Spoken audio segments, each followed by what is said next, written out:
مولا مولا. اچھا جی علامہ صاحب میں آپ کی طرف آؤں گی اور میں سوال آپ سے جو پہلا کرنا چاہوں گی جس حوالے سے میں چاہتی ہوں کہ آپ اہم معلومات دیں. ویسے تو ہر مسلمان کو رمضان کی فضیلت کے بارے میں معلوم ہے، پھر بھی آپ اپنے الفاظ سے اور رمضان کی فضیلت بیان کریں ہمارے دیکھنے والوں کے لیے. بسم اللہ الرحمن الرحیم. جس سے کہ قرآن مجید میں آیت ہے کہ یا ایھا الذین آمنوا کتب علیکم الصیام کما کتب علی الذین من قبلکم لعلکم تتقون. اے صاحبان ایمان، تم پر روزوں کو اسی طرح لکھ دیا گیا ہے جس طرح تم سے پہلی امتوں پر فرض کر دیا تھا، اس لیے کہ تم متقی پرہیزگار بنو. تو رمضان کا جو پہلا بنیادی مقصد ہے وہ ہے امت مسلمہ کو، انسانوں کو متقی اور پرہیزگار بنانا. ایک عجیب بات میں آپ کو بتانے جا رہا ہوں کہ چونکہ میں ایک سائنس کا طالب علم بھی رہ چکا ہوں، تو میں نے ایک سائنٹیفک رسالے میں ایک جو یونین ہے یورپی سائنسدانوں کی، ان میں ایک ڈاکٹر کارلائل ہیں، ان کا ایک بیان پڑھا.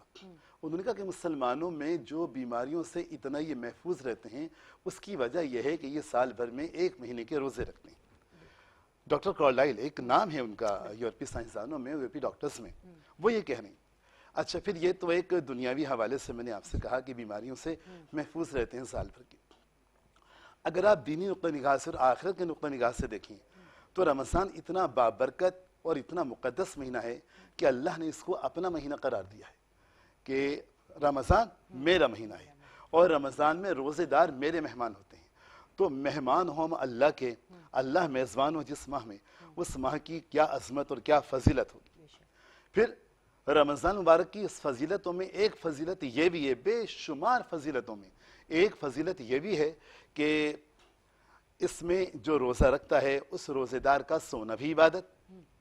اور ایک انتہائی قیمتی بات، یہ قیمتی جملہ ہے بہت جو ہمیں کتابوں سے ملا. آپ دیکھیے گا کہ رمضان میں جو روزے دار سانس لیتا ہے اللہ تعالیٰ اسے اپنی تسبیح قرار دیتا ہے.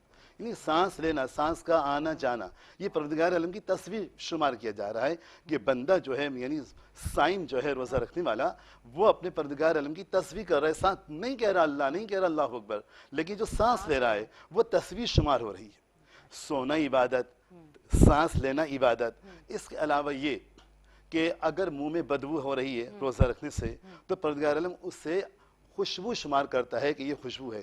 چاہے دنیا کو وہ بدبو محسوس ہو، چاہے وہ اس میں اسے بیڈ اسمیل فیل کریں، لیکن پروردگار عالم جو کائنات کا مالک و خالق ہے وہ کہتا ہے کہ نہیں، یہ خوشبو ہے، ہم اسے خوشبو قرار دیتے ہیں. پھر رمضان مبارک میں جو بھی عبادت کی جائے، مثلا قرآن پاک کی تلاوت اگر کی جائے، تو روایتوں کے جملے یہ ہیں کہ جو ہمیں کتابوں میں ملتی ہیں کہ اگر ایک آیت قرآن کی پڑھی تو عام دنوں میں تو ایک آیت قرآن کا ایک آیت کا ہی ثواب ملے گا، لیکن رمضان مبارک میں اگر کسی نے ایک آیت پڑھی تو اسے پورے قرآن کا ثواب ملتا ہے. اب یہ اندازہ لگائیں آپ کہ اگر فقط سورہ حمد 7 آیات ہیں، اگر فقط ہم نے سورہ حمد کی تلاوت کی تو 7 قرآن کا ثواب مل گیا. سورہ کوثر فقط 3 آیات ہیں، اگر ہم نے سورہ کوثر کی ہی تلاوت کر لی تو 3 قرآن کا ثواب رمضان مبارک میں مل گیا. آپ اندازہ لگائیں کہ رمضانوں کے دن بہترین دن ہیں، رمضان کے دن بہترین دن ہیں، رمضان کی راتیں بہترین راتیں ہیں، رمضان کی ساعتیں بہترین ساعتیں ہیں، بہترین گھنٹے شمار کیے جاتے ہیں. یہ تمام سالوں کے اندر سب سے بہترین مہینہ رمضان المبارک، تمام دنوں کے اندر سب سے بہترین دن رمضان مبارک کی، تمام راتوں میں سب سے بہترین راتیں ماہ سیام کی، اور تمام عوض میں گھنٹوں میں ساعتوں میں بہترین ساعتیں رمضان مبارک میں جو انسان گزار رہا ہے، روزے دار گزار رہا ہے، وہ اس کے لیے بہترین ساعتیں. اور بھی بہت زیادہ فضیلت ہے ماہ رمضان مبارک کی. مثال کے طور پر جنت کا، قیامت میں جنت کا ایک دروازہ کھولا جائے گا جس کا نام ریان ہے. اس میں حدیث کے جملے ہمیں ملتے ہیں کہ جو مختلف ایک کتاب نہیں کئی کتابوں میں یہ جملے موجود ہیں کہ رسول کائنات نے ارشاد فرمایا کہ جنت کے دروازوں میں سے ایک دروازہ ہے ریان.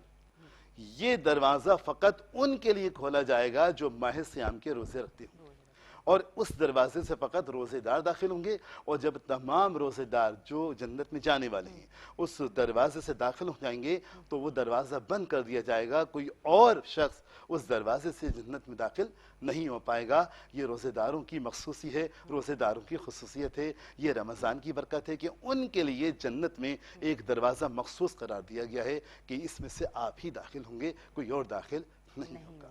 بالکل جی۔ اچھا ناظرین، آپ ہمارا شو دیکھ رہے ہیں، ہمارے ساتھ علامہ صاحب موجود ہیں۔ اگر آپ کے ذہن میں کوئی سوال ہے، کیونکہ رمضان میں اکثر ہم سے ہوتا ہے کہ کہیں ہم یہ چیز صحیح نہ کر رہے ہوں، کہیں ہم جو یہ عبادت کر رہے ہیں آیا ہمیں اس طرح سے کرنی چاہیے یا نہیں، کافی سارے سوال ہوتے ہیں۔ تو اگر آپ کوئی سوال پوچھنا چاہتے ہیں تو آپ ہمیں لائیو کال کر سکتے ہیں۔ لائیو کال کرنے کے لیے آپ کی ٹی وی سکرینز پہ ہمارے فون نمبر آ رہے ہیں، اور ساتھ ساتھ ہم عبادت تو کر رہے ہیں، ہم رمضان کا مہینہ ہے، روزے بھی رکھ رہے ہیں، ساری چیزیں کر رہے ہیں، پر ساتھ ساتھ آپ نے یہ بھی خیال رکھنا ہے کہ آپ کے آس پاس جو لوگ ہیں اگر ان میں کوئی ضرورت مند ہے اور آپ ان کو تھوڑا بہت بھی، بہت زیادہ نہیں، ہم سوچتے ہیں نا کہ ہم زیادہ نہیں کر پائیں گے، پر جتنا بھی آپ خیال کر سکیں آپ ضرور کریں، کیونکہ ہمارے ساتھ ایک جو صرف پاکستان میں نہیں پوری دنیا میں، جیسا کہ آپ کو پتہ ہے کہ پچھلے سال کرونا آیا جس کی وجہ سے پچھلے رمضان میں بہت زیادہ مشکلات ہوئیں، بہت زیادہ لوگ پریشان ہوئے، اور اس سال بھی اب پھر آپ دیکھیں جب تھرڈ ویو آئی ہے تو بہت زیادہ اب کرونا پھیلنے لگ چکا ہے۔ تو سب سے پہلے تو آپ رمضان کے مہینے میں نماز پڑھیں، عبادت کریں، اللہ سے دعا کریں کہ ہمیں اس وبا سے اللہ بچائے اور جلد سے جلد یہ ہمارے ملک سے ختم ہو جائے۔ اور ساتھ ساتھ آپ لوگوں نے خیال رکھنا ہے اپنا بھی، اگر آپ باہر جاتے ہیں یا آپ مسجد میں بھی جا رہے ہیں، نماز پڑھ رہے ہیں، تو آپ تھوڑا سا فاصلہ بنا کے رکھیں، اپنی طرف سے چھوٹی چھوٹی کوشش ضرور کرنی ہے، کیونکہ بعد میں اللہ نہ کرے وہ سچویشن ہو جائے جو ابھی ہم لوگ کافی چیزیں سوشل میڈیا پہ دیکھ رہے ہیں، اور دیکھنے کے بعد بہت تکلیف ہوتی ہے، کہیں بھی چاہے وہ ہمارا پڑوسی ملک ہو یا کچھ بھی ہو، پر شدید تکلیف ہوتی ہے، کیونکہ اگر انسان کا ضمیر زندہ ہے تو وہ اگر اپنے دشمن کو بھی تکلیف میں دیکھتا ہے تو اسے تکلیف ہوتی ہے۔ اچھا علامہ صاحب، میں آپ کی طرف آؤں گی، میں ایک چیز یہ پوچھوں گی کہ عموماً یہ تھوڑا سا میں اس لیے پوچھ رہی ہوں کہ ہمیں غصہ بہت آتا ہے، اور جب ہم روزے رکھتے ہیں تو کیونکہ وہ ایک بھوک بھی ہوتی ہے اور کچھ لوگ برداشت نہیں کر سکتے، حالانکہ رمضان میں برداشت آپ کو زیادہ رکھنی چاہیے، تو لوگ بہت غصہ کرتے ہیں، تو روزہ رکھ کے غصہ کرنا، اس پہ تھوڑی سی کوئی اگر آپ حوالہ دے کے بات کر سکیں۔ پہلی بات تو یہ ہے کہ روزہ تو نام ہی برداشت و تحمل کا ہے۔ بالکل۔ اگر روزے میں برداشت و تحمل نہیں ہے تو روزے کی وہ افادیت نہیں ہے کہ جو پروردگار عالم چاہتا ہے۔ ایک چھوٹا سا واقعہ میں بیان کروں سمرائز کر کے۔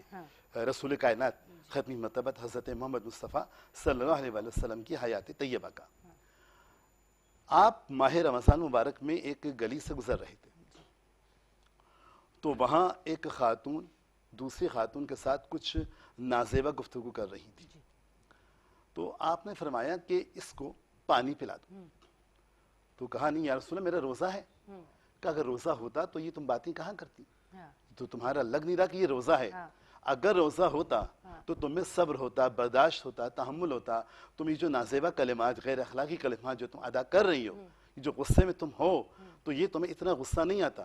روزہ تو نام ہی صبر و تحمل و برداشت کا ہے، روزے میں اگر نفس کی موت نہیں ہو رہی تو پھر روزہ کوئی فائدہ نہیں دے رہا، یہ فقط فاقہ رہ جائے گا، روزہ نہیں رہے گا۔ لیکن یاد رکھیں، ہمیشہ میں اپنے سامعین کو پیغام دیتا ہوں، بہت زیادہ اکثر چینلز پہ جب جاتا ہوں تو یہ بات میں ضرور کرتا ہوں کہ رسول کائنات نے ارشاد فرمایا کہ لکل شیء زکات، ہر شے کے لیے زکات ہے، بس زکات الجسدی صوم، اور جسم کی زکات جو ہے وہ روزہ ہے۔ اب جب جسم کی زکات نکالنی ہے تو یہ زکات کیسے نکلے گی اور کس طرح سے نکلے گی؟ دیکھیں، اگر ہم جسم کو لیں تو سر سے لے کر پاؤں تک بدن ہی بدن ہے، جسم ہی جسم ہے، جسم مختلف اعضاء کا مجموعہ ہے۔ مثال کے طور پر آنکھیں ہیں، آنکھوں کی زکات کیسے ہوگی؟ آنکھوں سے ہم کوئی گناہ آلود منظر نہ دیکھیں، گناہوں کے عمل نہ دیکھیں، گناہوں کی باتیں نہ دیکھیں، یہ آنکھوں کی زکات ہے۔ کانوں سے ہم کوئی گناہ آلود آوازیں، گناہ آلود چیزیں نہ سنیں، یہ کانوں کی زکات ہے۔ زبان سے ہم کوئی غلط کلمات، فحش کلمات یا گناہ آلود کلمات نہ ادا کریں، یہ زبان کی زکات ہے۔ ہاتھوں سے ہم کوئی گناہ آلود کام نہ کریں، گناہوں کے کام نہ کریں، معصیت کے کام نہ کریں، یہ ہاتھوں کی زکوٰۃ ہے۔ پیروں سے چل کر ہم گناہ کی جگہ پر نہ جائیں، یہ پیروں کی زکوٰۃ ہے۔ اسی طرح پیٹ کی بھی زکوٰۃ ہے، اسی طرح زبان کی بھی زکوٰۃ ہے، جیسے میں نے آپ سے عرض کیا۔ پیٹ کی زکوٰۃ کیا ہے؟ پیٹ کی زکوٰۃ یہ نہیں ہے کہ سحری میں اتنا کھا لیا کہ صبح دن بھر بھوکا رہنا ہے، اور افطار میں اس لیے اتنا کھا لیا کہ دن بھر بھوکے رہے ہیں، نہیں۔ رسول کائنات کی حدیث ہے کہ جو ہمیں مختلف حوالوں سے ملتی ہے کہ کسی نے پوچھا تھا یا رسول اللہ کتنا کھانا چاہیے، غذا کتنی تناول کرنی چاہیے؟ رسول کائنات ختمی مرتبت صلی اللہ علیہ وسلم نے ارشاد فرمایا کہ جب ایک دو نوالوں کی گنجائش رہ جائے اپنے ہاتھ کو روک لو۔ تو یعنی جب پیٹ میں، معدے میں، ان اسٹومک اگر چند نوالوں کی گنجائش رہ جائے تو اس کو روک لینا چاہیے، ہاتھ کو روک لینا چاہیے، نہ کہ حلق تک بھر کے کھا لینا چاہیے۔ اس سے تقویٰ نہیں ہو رہا، اس سے تقویٰ پیدا نہیں ہو رہا، جو روزے کا مقصد ہے وہ نہیں ہو رہا۔ اس طرح جب صبر و تحمل برداشت نہیں ہے تو پھر روزے کا جو مقصد ہے وہ مقصد پورا نہیں ہو رہا، جیسے کہ میں نے آپ کو رسول کائنات کے ایک چھوٹے سے واقعے کے ذریعے آپ کو سامعین کو اپنے بتانے کی کوشش کی۔ تو یہ بھی ایک صورتحال ہے، اس سے بھی ہمیں پرہیز کرنا پڑے گا۔ بالکل ٹھیک ہے جی۔ اچھا، ہم دوسرا اشرا کے حوالے سے بھی بات کریں گے، پر اس سے پہلے میں ایک چیز ضرور کہنا چاہوں گی، کیونکہ آپ آج ہمارے شو پہ ہیں تو میں چاہ رہی ہوں کہ کہتے ہیں نا کہ اب جو ہم بات کریں وہ شاید اتنی سمجھ نہ آئے، پر آپ جو حوالہ دے کے بات کریں گے تو کافی لوگ سمجھ جائیں گے۔ ایک چیز میں ضرور کہنا چاہوں گی، ہم لوگ یہ کیوں نہیں سوچتے، اور اس کا مجھے بتائیے گا کہ اس چیز کا اللہ اس چیز کو کتنا ناپسند کرتا ہے کہ وہ اپنے اس دنیا میں جو لوگ اس کے ساتھ ہیں، چاہے وہ اس کے ساتھ رشتے میں ہیں، چاہے وہ اس کے پڑوس میں ہیں، چاہے وہ اس کے ساتھ کام کرتے ہیں، وہ ان لوگوں کا دل دکھاتے ہیں، ٹھیک ہے، اور ان کو تکلیف دیتے ہیں۔ سامنے والا کسی لحاظ سے اگر آپ کو پلٹ کے جواب نہیں دیتا یا آپ کی کسی بات سے اس کو بہت زیادہ تکلیف ہوئی ہے، تو یہ اللہ کا کتنا ناپسندیدہ عمل ہے کہ آپ کی وجہ سے کسی کو اپنی زندگی میں مشکل پیش آئی ہے۔ آج ہم اس پہ ضرور بات کریں گے۔ دیکھیے، میں آپ کو یہ بتاؤں کہ اذیت دینا، تکلیف دینا ویسے بھی گناہ کبیرہ میں سے ایک گناہ ہے۔ ایک بات تو یہ، ایک اس ضمن میں مجھے ایک چھوٹا سا واقعہ یاد آیا کہ رسول کائنات ختمی مرتبت حضرت محمد مصطفیٰ صلی اللہ علیہ وسلم ایک مرتبہ خانہ کعبہ کا طواف فرما رہے تھے۔ طواف کرتے کرتے آپ یہ دیکھیے گا کہ منظر کیا ہوا ہے کہ طواف کرتے کرتے آپ سرکار صلی اللہ علیہ وسلم نے ایک مرتبہ کعبے کی طرف نگاہ کی، رک گئے، رکنے کے بعد نگاہ کی اور اپنے انگلی مبارک کو اٹھا کر کہا، اے کعبہ میں جانتا ہوں کہ تو بہت مقدس ہے، بہت مقدس ہے، مگر تجھ سے زیادہ جو عزت ہے وہ ایک مومن کے دل کی ہے۔ تو اس سے زیادہ جو، یعنی اب یہ میرے الفاظ ہیں، تو اس سے زیادہ جو قیمتی ہے، کعبے سے زیادہ جو فضیلت رکھتا ہے وہ ایک مومن کا دل رکھتا ہے۔ اب آپ اندازہ لگائیں کہ مومن، ایک مسلمان کی دل کو دکھانا کس کو اذیت دی ہے، کس کو تکلیف دی ہے؟ مسلمان وہ ہے کہ جس کے ہاتھ اور زبان سے دوسرا مسلمان محفوظ رہے۔ اگر بہت قیمتی جملہ ہے یہ والا کہ مسلمان وہ ہے کہ جس کے ہاتھ اور زبان سے دوسرا مسلمان محفوظ رہے۔ اگر ہاتھ اور زبان سے، کسی مسلمان کے ہاتھ اور زبان سے دوسرا مسلمان محفوظ نہیں ہے تو کیا اس پر مسلمان ہونے کا اطلاق اس حدیث کی روشنی میں ہو رہا ہے؟ یہ ہمیں اور آپ کو مل کر سوچنا چاہیے کہ اگر ہم مسلمان ہونے کا دعویٰ کرتے ہیں تو ہمیں رسول کائنات کے بتائے ہوئے ہر حکم پر اسی طرح عمل کرنا ہوگا جسے سرکار رسالت مآب چاہتے ہیں، تاکہ ہم قیامت میں جب ان کا سامنا کریں تو شرمندگی اور ندامت سے نہ کریں، بلکہ سرخرو ہو کر بڑے فخر سے ہم ان کا سامنا کریں کہ یا رسول اللہ صلی اللہ علیہ وسلم، میں آپ کا امتی ہوں اور جو آپ نے ارشادات فرمائے ویسے میں اپنی زندگی دنیا میں گزار کر آیا ہوں۔ کسی کو اذیت دینا، کسی کو تکلیف پہنچانا، کسی کو دل توڑنا، چاہے وہ کافر ہی کیوں نہ ہو، یہ گناہوں میں شمار ہوتا ہے، لہٰذا اس سے پرہیز کرنا چاہیے۔ ٹھیک ہے جی، بہت بہت شکریہ، اور ساتھ ساتھ آپ سے بات ہوتی رہے گی، اور بھی کافی سارے سوال ہیں، پر اب ایک چھوٹا سا بریک آ گیا، پر بریک ہم لیں گے آپ کی نعت کے ساتھ، اسی پہ ہم بریک پہ جائیں گے۔ کہ میں ہی نہیں ان پر قربان زمانہ ہے، یہ کہ میں ہی نہیں ان پر قربان زمانہ ہے، جو رب دو عالم کا محبوب یگانہ ہے جو رب دو عالم کا محبوب یگانہ ہے. قلب سے ہمیں جس نے خود پار لگانا ہے, کلے پل سے ہمیں جس نے خود پار لگانا ہے, زہرا کے وہ بابا ہیں, حسنین کے نانا ہے, زہرا کے وہ بابا ہیں, بابا حسنین کے نانا ہے. اور محبوب کی محفل کو محبوب سجاتے ہیں, محبوب کی محفل کو محبوب سجاتے ہیں, آتے ہیں وہی جن کو سرکار بلاتے ہیں, آتے ہیں وہی جن کو سرکار بلاتے ہیں.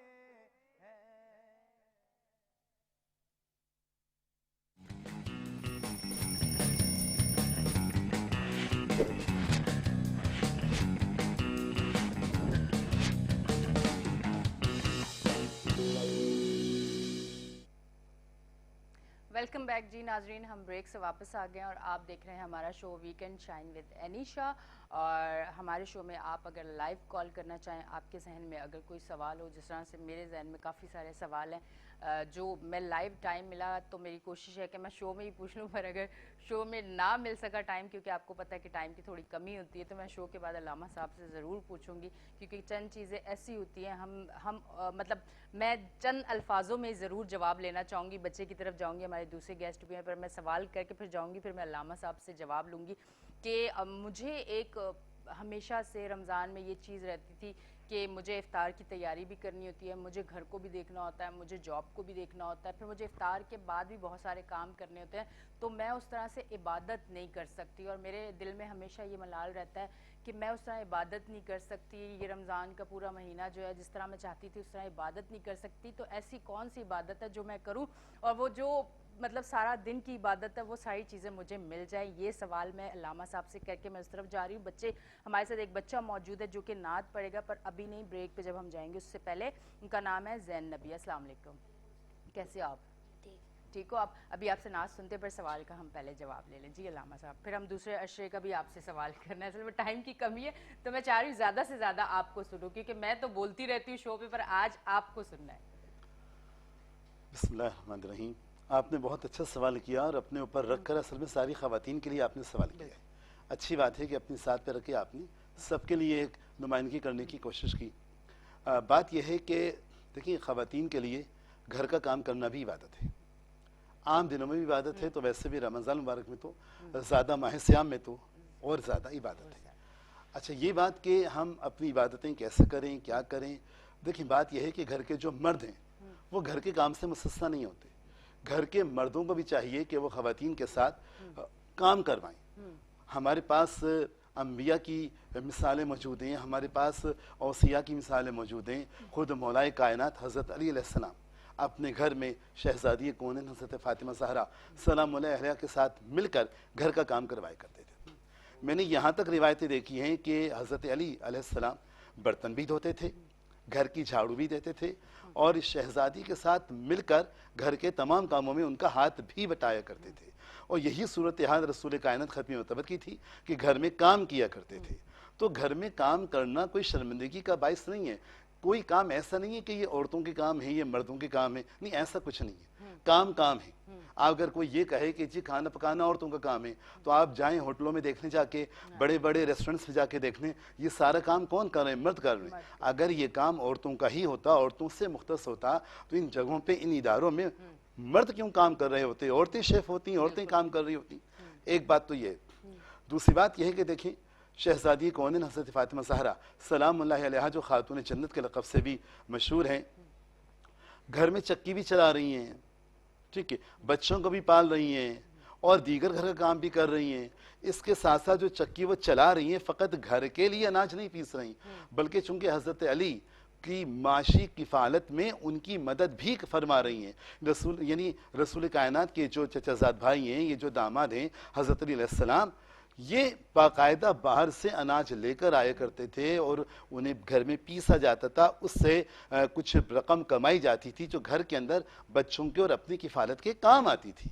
تو یہ تو کام تو گھر میں کرنا چاہیے سب کو۔ آپ والی بات، عبادت والی بات، مجھے ایک واقعہ یاد آئے چھوٹا سا، اگر ٹائم کی گنجائش ہو تو سمرائز کر کے فوراً پیش کر دوں وہ، اور اس کے ساتھ ساتھ میں رمضان کے دوسرے عشرے کے حوالے سے بھی فوراً داخل ہو جاؤں گا۔ اس میں آپ کے سوال کی بھی وقت جو ہے اس میں نہیں جائے گا، میں فوراً ماہ رمضان کے دوسرے عشرے میں آ جاؤں گا، اور یہ اس کا فضیلت کچھ بیان کرنے کی کوشش کروں گا۔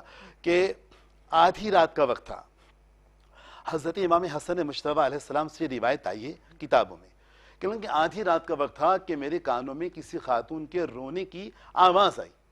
میں ایک دم نیند سے بیدار ہوا کہ یہ کون خاتون ہیں جو ہمارے گھر میں رو رہی ہیں۔ آپ فرماتے ہیں کہ میں کتابوں میں جو واقع ملتا ہے میں اس حوالے سے بیان کر رہا ہوں۔ آپ فرماتے ہیں کہ میں اس آواز کی سمت میں پہنچا، اس ڈائریکشن میں کہ جہاں سے رونے کی آواز آ رہی تھی۔ جب میں اس حجرے میں پہنچا تو میں نے دیکھا کہ میری ماں سیدہ کونین، خاتون جنت، سیدہ نساء العالمین حضرت فاطمہ زہرا بنت رسول، وہ جو ہیں مصلی عبادت پر بیٹھی ہوئی پروردگار عالم کی عبادت کر رہی ہیں، اور سجدے میں زار و قطار رو رہی ہیں۔ جب عبادت میں کچھ وقفہ آیا تو میں نے کہا کہ مادر گرامی، آپ نے دن بھر کام کیا ہے، چکی پیسی ہے، برتن دھوئے ہیں، جھاڑو دی ہے، کھانا پکایا ہے، اور آپ رات کو اس پہر میں تھکن کے عالم میں یہاں پروردگار عالم کے آگے سجدہ ریز سے عبادت کر رہی ہیں، یہ کیا ماجرا ہے؟ تو حضرت فاطمہ زہرا ارشاد فرماتی ہیں کہ بیٹا بات یہ ہے، جو دن بھر میں نے کام کیا وہ حقوق العباد تھے جو مجھ پر فرض تھے، اور اب جو میں عبادت کر رہی ہوں یہ حقوق اللہ ہے جو یہ مجھ پر فرض ہے، میں اللہ کی عبادت کر رہی ہوں۔ یعنی دونوں چیزوں کو ساتھ لے کر چلی، گھر کے کام کو بھی اور عبادت خداوندی کو بھی۔ لیکن اس کا مطلب ہرگز یہ نہیں ہے کہ گھر کے مرد گھر کی خواتین کے ساتھ کام میں ہاتھ نہ بٹائیں، نہیں، ان کو کرنا پڑے گا کام۔ یہ کوئی اس حوالے سے دیکھیں، اگر کسی کو برتری حاصل ہے تو تقوی کی وجہ سے حاصل ہے، نہ کہ مرد اور عورت ہونے کی وجہ سے وہ یہ کہیں کہ نہیں ہم یہ کام نہیں کریں گے، ہم وہ کام، ایسا ہرگز نہیں ہوگا۔ اب رہا رمضان مبارک کا یہ دوسرا عشرہ شروع ہو گیا، جو سے میں نے کہا تھا میں فوراً اس میں داخل ہو جاؤں گا۔ دیکھیں، پہلا عشرہ یقیناً آپ نے اس میں اپنے پروگرام میں بات کی ہوگی، پہلا عشرہ رحمت کا عشرہ ہے، دوسرا عشرہ مغفرت کا عشرہ ہے۔